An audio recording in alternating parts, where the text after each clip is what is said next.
નમસ્કાર, આપ જોઈ રહ્યા છો નેશન પ્લસ ન્યૂઝ. હું છું આપની સાથે હેતલ ભગત. રાજુલાના હિંડોળના ગામે ભીષણ આગ લાગી હોવાની માહિતી પ્રાપ્ત થઈ રહી છે, જેમાં હિંડોળના ગામે શ્રીરામ સ્ટીલ પાસે ડાયપર બનાવવાની ફેક્ટરીમાં અચાનક આગ લાગી છે. રાજુલાના હિંડોળના ગામે ભીષણ આગ લાગી હોવાની માહિતી પ્રાપ્ત થઈ રહી છે. તો હિંડોળના ગામે શ્રીરામ સ્ટીલ પાસે ડાયપર બનાવવાની ફેક્ટરીમાં અચાનક આગ લાગી છે.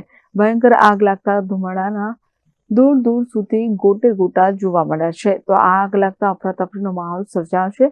રાજુલા નગરપાલિકાની 2 ફાયર બ્રિગેડ તેમજ સ્થાનિક કંપનીની 2 ફાયર બ્રિગેડની ટીમ ઘટના સ્થળે પહોંચી છે. તો આગ પર પાણીનો મારો ચલાવી આગ કાબૂમાં લેવાના પ્રયત્નો હાથ ધર્યા છે. આગ એટલી ભયાનક હોવાથી વિકરાળ સ્વરૂપ ધારણ કર્યું છે. આ સાથે રાજુલા પોલીસ અને વહીવટી તંત્ર ટીમ પણ ઘટના સ્થળે પહોંચી ગઈ છે. આગને કારણે ડાયપર બનાવવાની ફેક્ટરીમાં ભારે નુકસાન પહોંચવા પામ્યું છે. આ ઘટનાને પગલે લોકોના ટોળે એકઠા થઈ ચૂક્યા છે.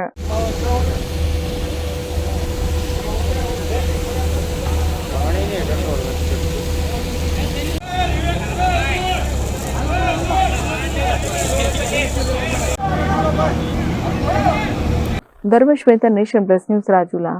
સમાચારોના સતત અપડેટ મેળવવા માટે અમારી નેશન પ્લસ ન્યૂઝની યુટ્યુબ ચેનલને સબસ્ક્રાઇબ કરો, બેલ આઇકન દબાવો અને જોડાયેલા રહો ફેસબુક, ઇન્સ્ટાગ્રામ અને ટ્વિટર પર.